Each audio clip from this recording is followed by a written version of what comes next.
Hi friends, how are you? మీరు చూసింది వాస్తవం. మీరు చూసినటువంటి థంబ్‌నెయిల్‌లో రెండో ప్రపంచ యుద్ధాన్ని 2 నిమిషాల్లో నిజంగా తెలుసుకోవచ్చా? తెలుసుకోవచ్చు ఫ్రెండ్స్. కాకపోతే ఒక విషయాన్ని మీరు గ్రహించాలి. ఏంటి ఇలా చెప్తున్నాను అని మీరు అనుకోవచ్చు.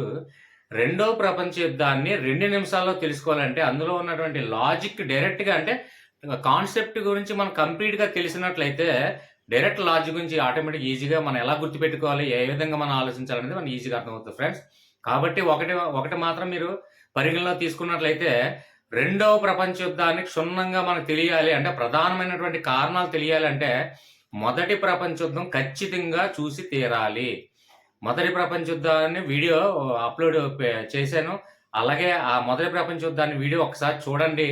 దాని మీద అవగాహన ఉన్నట్లయితే రెండో ప్రపంచ యుద్ధం ఎందుకు జరిగిందనేది ప్రధానమైన కారణం మనకు తెలుస్తుంది ఫ్రెండ్స్. అంటే మొదటి ప్రపంచ యుద్ధం జరిగిన తర్వాత రెండో ప్రపంచ యుద్ధానికి గల మధ్యలో ఉన్నటువంటి కారణాలు అన్వేషించగలిగినట్లయితే రెండో ప్రపంచ యుద్ధం ఎందుకో అర్థమవుతుంది ఫ్రెండ్స్. రైట్. ఒకసారి మీరు చూసుకున్నట్లయితే మొదటి ప్రపంచ యుద్ధానంతరము ఓడిపోయినటువంటి దేశాలు జర్మనీ, ఇటలీ ఈ విధమైనటువంటి దేశాలు ఉన్నాయి కదండి. అవి వర్సేల్ సంధి ఇందులో చూడనట్లయితే ప్రధానమైన రెండో ప్రపంచ యుద్ధానికి జరగడానికి అనేటువంటి ప్రధానమైన కారణాలు మనం తీసుకున్నట్లయితే డైరెక్ట్గా అందులో ఫస్ట్ వన్ వర్సేల్ సంధి. వర్సేల్ సంధి అంటే సంధి అంటే ఒప్పందము. అంటే ఇది మొదటి ప్రపంచ యుద్ధానంతరం ఓడిపోయినటువంటి జర్మనీని అనేక విధాలుగా కఠినమైనటువంటి నిబంధనలతో కూడుకున్నటువంటి సంధిని చేసుకున్నారండి. అది ప్యారిస్లో జరిగినటువంటి శాంతి సమావేశం లేదంటే శాంతి సంధి అంటారు. అయితే వర్సైల్ సంధి మెయిన్ ఉద్దేశం ఏంటంటే ఇక్కడ గెలిచినటువంటి దేశాలు మొదటి ప్రపంచ యుద్ధంలో గెలిచినటువంటి దేశాలైనటువంటి అగ్రదేశాలు ఫ్రాన్స్ కానీ బ్రిటన్ కానీ ఏంటంటే వర్సైల్ సంధిలో ఉన్నటువంటి ఒప్పందాలు కఠినతరమైనటువంటి నిబంధనలతో కూడుకున్నటువంటి సంధిని అనేది జర్మనీ వారికి ఒప్పించడం జరుగుతుంది. అంటే ఓడిపోయిన దేశం ఆటోమేటిక్గా ఏమవుతుంది, కఠినమైన నిబంధనలు అంటే బానిసత్వ నిబంధనలు, నెక్స్ట్ ఏంటంటే అధిక పన్నులు, నెక్స్ట్ విస్తీర్ణాన్ని భూభాగాలను పంచుకోవడాలు, ఇలాంటివంటి కఠినమైన నిబంధనలు ఆటోమేటిక్గా వర్సైల్ సంధిలో ఉంచడం జరిగింది. దానివల్ల ఏంటంటే ఆటోమేటిక్గా జర్మనీ ప్రజలకి వర్సైల్ సంధిలో ఉన్నటువంటి ఈ కఠినతరమైనటువంటి బానిసత్వ నిబంధనలు కానీ అది అధిక పన్నులు కానీ ఇలాంటివంటి ప్రతి అంశాలు ఏదైతే ఇందులో చేర్చడం జరిగిందో వర్సైల్ సంధిలో సక్రమంగా నిబంధనలు అనేవి లేవు కనుక వర్సైల్ సంధి వలన జర్మనీ యొక్క ప్రజలకి వ్యతిరేకత భావం అనేది మొట్టమొదటగా ఏర్పడింది. అర్థమైందా ఫ్రెండ్స్?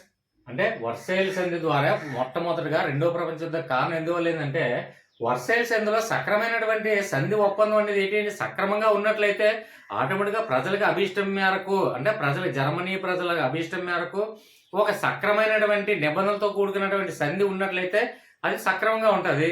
అది వ్యతిరేకతకు కానీ లేదంటే వ్యతిరేకత భావానికి కానీ లేదంటే ప్రతీకారేచకు కానీ దారి తీయకుండా ఉంటుంది. ఈ సంధి యొక్క సక్రమ నిబంధనలు లేని ఎడల ఈ వర్సైల్ సంధి వలన జర్మనీ యొక్క ప్రజల అభిష్టానికి వ్యతిరేకంగా ఉంది కాబట్టి బానిసత్వ పరిపాలనకి దగ్గరలో ఉంది కాబట్టి ఈ వర్సైల్ సంధి వలన జర్మనీ యొక్క ప్రజలకి వ్యతిరేకత భావం అనేది ఏర్పడింది. అంటే వర్సైల్ సంధి వల్లే మొట్టమొదటిగా రెండో ప్రపంచ యుద్ధానికి దారి తీసిందని కూడా మనం కారణం చెప్పుకోవచ్చు.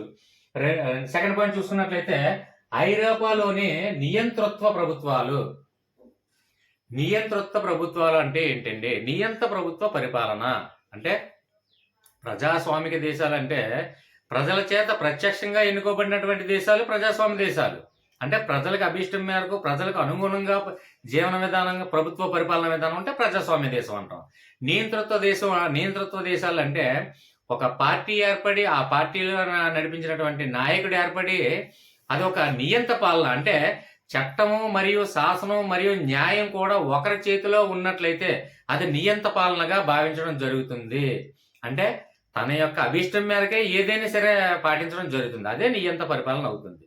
కాబట్టి నియంతృత్వ పరిపాలన అనేది ఏర్పడిన ఏంటి ఎగ్జాంపుల్ తీసుకున్నట్లయితే ఇటలీలో ఫాసిజం పార్టీ ఏర్పడింది. ఫాసిజానికి అధ్యక్షత వహించేది ఎవరు? ముస్సోలిని నాయకత్వం వహించి ప్రజలకి ఉద్రేకపూరితమైనటువంటి ఒక వ్యతిరేకత భావం ఏర్పడించి అది రెండో ప్రపంచ యుద్ధానికి దారి తీయడానికి అదొక కారణం అయ్యింది. అలాగే జర్మనీలో చూసుకున్నట్లయితే అప్పటి నాయకుడు జర్మనీలో నాజిజం అనే పార్టీ ఏర్పడి ఆ నాజిజం పార్టీకి అధ్యక్షత వహించింది అడాల్ఫ్ హిట్లర్ అధ్యక్షతలో చాలా త్వరగా పురోగతి చెందింది. అంటే జర్మనీ కానీ ఇటలీ కానీ వాళ్ళ నాయకత్వంలో నియంతృత్వ పరిపాలన త్వరగా పురోగతి సాధించి మొదటి ప్రపంచ యుద్ధంలో ఉన్నటువంటి లోపాలను సరిదిద్దుకోవాలనే ఉద్దేశంతో నియంతృత్వ పరిపాలన కొనసాగిస్తూ కొన్ని ప్రజాస్వామిక దేశాలకి అగ్రదేశాలుగా వెళుతున్నటువంటి వ్యతిరేక భావం అనేది అప్పుడు నియంతృత్వ పరిపాలనకి ప్రజాస్వామిక దేశాలకి వ్యతిరేక భావం అనేది ఆ సందర్భంలో ఏర్పడుతూ ఉండేది. అది కూడా ఒక కారణంగా మనం రెండో ప్రపంచ యుద్ధానికి కారణం అని కూడా చెప్పొచ్చు. ఆ నియంతృత్వ పరిపాలననే అగ్రదేశాలైనటువంటి పూనుకోపోవడం కానీ అణిచివేయటంలో కానీ అలసత్వం వహించడం వల్ల నియంతృత్వ పరిపాలన మానసిక ప్రతీకారేచ్ఛ ఈ విధమైనటువంటి ఏర్పడడం వల్ల రెండో ప్రపంచ యుద్ధానికి కూడా అది దారితీసిందని మనం ఒక పాయింట్గా చెప్పుకోవచ్చు. నెక్స్ట్ చూసుకున్నట్లయితే జపాన్ సామ్రాజ్యవాదం అండి. జపాన్ సామ్రాజ్యవాదం అంటే సామ్రాజ్యాన్ని సైనికంగా కానీ విస్తీర్ణ రూపంలో కానీ ఆర్థికంగా కానీ అభివృద్ధి చెందుతూ వివిధ దేశాలతో కంపేర్ చేసి ఒక అగ్రదేశంగా వెలుగొందాలనే సామ్రాజ్యవాద కాంక్షనే సామ్రాజ్యవాదం అంటారు. అది జపాన్కి ఆ సందర్భంలో ఎక్కువగా ఉండడం వల్ల జపాన్ సామ్రాజ్యవాదం ఎక్కువగా ఉండడం వల్ల వివిధ దేశాలని ఎలాగైనా ఆక్రమించుకోవాలి, అంటే ఆక్రమించుకోవాలి విస్తీర్ణ రూపంలో కానీ అది సైనిక రూపంలో కానీ మరి ఆర్థికంగా రూపంలో కానీ ఏ విధంగా అభివృద్ధి సాధించాలి అనే ఉద్దేశంతో వివిధ దేశాలతో పురపచ్చలు పెట్టుకొని ఆటోమేటిక్గా రెండో ప్రపంచ యుద్ధానికి కూడా ఈ జపాన్ సామ్రాజ్య సిద్ధాంతం రెండో ప్రపంచ యుద్ధానికి కూడా ఒక కారణమైందిగా మనం చెప్పుకోవచ్చండి. నెక్స్ట్ చూసుకున్నట్లయితే సైనికవాదం అంటే ఆటోమేటిక్గా మొదటి ప్రపంచ యుద్ధంలో కోల్పోయినటువంటి సైనిక సిబ్బంది కానీ అలాగే సైనిక సామాన్లు కానీ అలాగే ఫిరంగులు కానీ లేదంటే అణుబాంబులు కానీ లేదంటే సైనిక సామర్థ్యం కానీ మరి ఏదైనా సైనికంగా కోల్పోయినటువంటి తిరిగి పురోగతి సాధించాలి, తిరిగి అభివృద్ధి చెందాలి, సైనికంగా ఇంకా డెవలప్మెంట్ అవ్వాలి, ఇంకా ఎక్కువ సామాన్లు మనం సేకరించాలని వివిధ దేశాలతో కంపేర్ చేసుకుంటూ అది సైనికవాదాన్ని నేవనెత్తుతూ వివిధ దేశాలని ఆక్రమించుకునైనా సరే సైనికంగా ఇంకా వృద్ధి చెందాలన్న తపన ఉబలాస కోరికతో అంటే రెండో ప్రపంచ యుద్ధం కానీ మూడో ప్రపంచ యుద్ధం కానీ ఇలాంటి మొదటి ప్రపంచ యుద్ధాన్ని చూసిన యొక్క ప్రభుత్వాలు ఈ నియంతృత్వ ప్రభుత్వాలు అన్నీ కూడా ముందు జాగ్రత్తగా సైనికంగా అభివృద్ధి చెందితే మనకంటూ బాగుంటుందని సీక్రెట్గా కూటములు పెట్టుకోవడం కానీ ఒక సైనికంగా అంటే ఒక కమిట్మెంట్లు అవ్వడం కానీ లేదంటే ఒప్పందాలు చేసుకోవడం కానీ సంధులు చేసుకోవడం కానీ అనేక జరుగుతుంటాయి. ఈ విధమైనటువంటి సైనికవాదం అనేది ఒక వాదాన్ని ఏర్పడింది. అంటే మొదటి ప్రపంచ యుద్ధానంతరం మొదటి ప్రపంచ యుద్ధ ప్రభావాలను చూడడం వల్ల రెండో ప్రపంచ యుద్ధం కానీ మూడో ప్రపంచ యుద్ధం కానీ రాకుండా ఒకవేళ వచ్చినట్లయితే ఏ విధంగా మనం ఉండాలి అని సైనికంగా అభివృద్ధి చెందాలనే ఒకే ఒక తాపత్రయంతో రెండో ప్రపంచ యుద్ధానికి దారి తీయడానికి కూడా ఇది ఒక కారణం అని మనం చెప్పుకోవచ్చు ఫ్రెండ్స్. నెక్స్ట్ చూసుకున్నట్లయితే నిరాయుధీకరణ ప్రభుత్వాల విఫలం అంటే దీంట్లో బాగా మనం ఆలోచించవలసింది ఏంటంటే ఎప్పుడు కూడా నిరాయుధీకరణ అంటే ఆయుధాలు సేకరించడం ఆప్ చేయమని అర్థము. అంటే నిరాయుధీకరుడు అంటే ఆయుధాలు లేని వ్యక్తినే అని అర్థం. ఆ విధంగా నిరాయుధీకరణ అనే ఒప్పందాన్ని అగ్రదేశాలు పాటించేవి కాదండి. అంటే చిన్న చిన్న దేశాలకి మీరు నిరాయుధీకరణ అంటే రేపు పొద్దున మళ్ళీ ఎప్పుడైనా సరే ప్రపంచ యుద్ధాలు మహాసంగ్రామాలు ఏర్పడకుండా దానివల్ల నష్ట పరిణామం ఎక్కువ పరిధిలో జరగకుండా ఉండాలంటే ఒక హైడ్రోజన్ బాంబులను కానీ లేదంటే మరే ఏదైనా క్షిపణులు కానీ ఇలాంటివి ప్రతి దేశాలు సేకరిస్తున్నాయి కాబట్టి దానివల్ల అణు బాంబుల వల్ల వినాశనం అనేది ప్రపంచానికి ఏర్పడుతుంది. కాబట్టి ఖచ్చితంగా నిరాయుధీకరణ అనేది కంప్లీట్గా వివిధ అన్ని దేశాలు కూడా పాటించాలని ఒప్పందాలు పెట్టినప్పటికీ కూడా అవి నిరాయుధీకరణ ఒప్పందాలు అనేది అప్పట్లో ఉన్నటువంటి అగ్రదేశాలు పాటించేవి కావండి. అంటే అవి అమలు చేయడం వరకే కానీ పాటించే బాధ్యత అగ్రదేశాలు ఎప్పుడూ తీసుకునేవి కాదు. చిన్న చిన్న దేశాల మీద కూటమిలు చిన్న చిన్న దేశాలు అవి కూడా నిరాయుధీకరణ ఒప్పందాల మీద సైన్ చేస్తే అవి పాటించేవి. అగ్రదేశాలు మాత్రం అవి పాటించేవి కాదండి. ఎందుకంటే ఒకటే ఆధిపత్య పోరు ఒక తాపత్రయం. ఆధిపత్య పోరు అనేది ఒక తాపత్రయంతో అగ్రదేశంగా వెలుగొందాలి. విస్తీర్ణ పరంగా గాని, సైనికంగా గాని, ఆర్థికంగా గాని, మరి ఏ ఇతర విషయాల్లో గాని మనం అగ్రదేశంగా ఉండాలి. ఆధిపత్య పోరు కొనాయించాలి. మనమే ఆధిపత్యం చలాయించాలి. ప్రపంచాన్నంతా ఆధిపత్యం చేయగల కెపాసిటీ మనం సంపాదించుకోవాలన్న తపనతో రెండో ప్రపంచ యుద్ధానికి ఒక కారణమైందండి. అంటే నిరాయుధీకరణ ప్రభుత్వాలు ఏం చేశాయి? విఫలం చెందాయి. అంటే ప్రభుత్వాలు నిరాయుధీకరణ అనే ఒప్పందాన్ని విఫలం అవడానికి కారణం ఏంటంటే అనేక రకమైన నియంతృత్వ ప్రభుత్వాల వల్ల కూడా నిరాయుధీకరణ ఒప్పందాలు అనేది విఫలమయ్యాగా మనం చెప్పుకోవచ్చు. ఆ విఫలమవడం వల్లే రెండో ప్రపంచ యుద్ధానికి కూడా కారణంగా మనం చెప్పుకోవచ్చు అండి. నెక్స్ట్ చూసుకున్నట్లయితే నానాజాతి సమితి. ఇది చాలా ఇంపార్టెంట్ అండి. రెండో ప్రపంచ యుద్ధానికి నానాజాతి సమితికి ఉన్నటువంటి సంబంధం ఏంటంటే, రెండో ప్రపంచ యుద్ధానికి జరగడానికి కావలసినటువంటి నానాజాతి సమితి విఫలం చెందడం వల్లే చాలా మంది ప్రముఖులు చరిత్రకారులు ఏమంటారంటే, నానాజాతి సమితి సక్రమంగా పనిచేసినట్లయితే రెండవ ప్రపంచ యుద్ధం వచ్చేది కాదు అని భావించారండి. అంటే నానాజాతి సమితి యొక్క ప్రధానమైనటువంటి ఉద్దేశం మనకు తెలిసి ఉండాలి. అంటే నానాజాతి సమితి అంటే ఎందుకు? మొదటి ప్రపంచ యుద్ధం తర్వాత దాని యొక్క నష్ట తీవ్ర పరిణామాలు సైనికంగా కానీ, ఆర్థికంగా కానీ, ప్రజాపరంగా కానీ, ఆస్తి నష్టంగా కానీ, మరి ఏదైనా సరే ఈ విధంగా అన్ని నష్టాలు మనం చూసినట్లయితే మొదటి ప్రపంచ యుద్ధం లాంటి మహాసంగ్రామం మళ్ళీ జరగకుండా ప్రపంచంలో ఉన్నటువంటి అన్ని దేశాలు కూడా పొరపచ్చలు లేకుండా ఒక ఐక్యతగా ఉండాలి అనే ఉద్దేశంతో ఆ చూసుకునే బాధ్యత వ్యవహారాలు ఒక సమితి అనేది ఒక ఆర్గనైజేషన్ అనేది ఉండాలి కదా నానాజాతి సమితి ఏర్పడింది. ఇందులో ఉన్నటువంటి ఇంకో పాయింట్ నానాజాతి సమితిలో అమెరికాకి సభ్యత్వం లేదు. అది కూడా గుర్తుపెట్టుకోండి. నెక్స్ట్ తీసుకున్నట్లయితే నానాజాతి సమితి వైఫల్యం వల్లే రెండో ప్రపంచ యుద్ధానికి కారణమైంది. నెక్స్ట్ పాయింట్ చూడండి. ప్రజాస్వామ్య ప్రభుత్వాల బలహీనత. ప్రజాస్వామ్యాలు అంటే అగ్రదేశాలు అనేటువంటి ప్రజాస్వామ్యాలు ఏం చేసేయండి? ఇప్పుడు ఇంగ్లాండ్ తీసుకోండి, లేదంటే ఫ్రాన్స్ తీసుకోండి. ఇలా ప్రజాస్వామ్య దేశాలు అనేది ఆ ప్రభుత్వాల యొక్క బలహీనత కూడా రెండో ప్రపంచ యుద్ధానికి కారణమైందండి. అంటే నియంతృత్వ ప్రభుత్వాలు ఏర్పడ్డాయి. అంటే నియంత పరిపాలన, అంటే కఠినతరమైనటువంటి నియంత పాలన. అంటే ఎగ్జాంపుల్ ఏంటంటే ఇప్పుడు ఉత్తర కొరియా అధ్యక్షుడైనటువంటి కిమ్స్ పాలన ఏమంటారు? నియంత పరిపాలన అంటారు. అంటే చట్టం అతనే, శాసనం అతనే, దాన్ని అబ్జెక్షన్ చేసే న్యాయం కూడా అతని చేతిలో ఉండడం వల్ల నియంత పాలన అయింది. కాబట్టి తమకు తామే రాజు అనే ఉద్దేశంతో ఏర్పడినటువంటి ప్రభుత్వమే నియంత పాలన అంటాం కదండి. అలాగే నియంతృత్వ ప్రభుత్వాలు ఏర్పడినటువంటి కాలంలో నియంతృత్వ ప్రభుత్వాలని అణచివేయలేక ప్రజాస్వామ్యాలు బలహీనత చెందడం వల్ల కూడా రెండవ ప్రపంచ యుద్ధానికి ఒక కారణమైందిగా మనం చెప్పుకోవచ్చండి. అలాగే తృప్తిపరచు విధానం అంటే ఏంటంటే ఎగ్జాంపుల్ ప్రజాస్వామ్య దేశాలు అనేటువంటి బ్రిటన్ కానివ్వండి, అలాగే ఫ్రాన్స్ కానివ్వండి, ఈ నియంతృత్వ ప్రభుత్వాలకి ఏర్పరిచినటువంటి ఒక విధానమైనటువంటి తృప్తి విధానం నచ్చకపోవడం వల్ల, అంటే ప్రజాస్వామ్య దేశాలైనటువంటి అగ్రదేశాలు నియంతృత్వ ప్రభుత్వాలకి విధించినటువంటి నిబంధనలు కానీ, ఈ విధమైనటువంటి కఠినతనమైనటువంటి ఏదైనా సరే విషయాల్లో నిబంధనలు కానీ మరి ఏ విషయమైనా సరే నియంతృత్వ పరిపాలన రాజ్యాలకి, నియంతృత్వ ప్రభుత్వ దేశాలకి, ప్రజాస్వామ్య దేశాలకి మధ్య ఉన్నటువంటి వ్యతిరేకత భావం వల్ల రెండో ప్రపంచ యుద్ధానికి కూడా కారణం తీసింది అని ప్రధానంగా మనం చెప్పుకోవచ్చండి. నెక్స్ట్ 9th పాయింట్ చూడండి.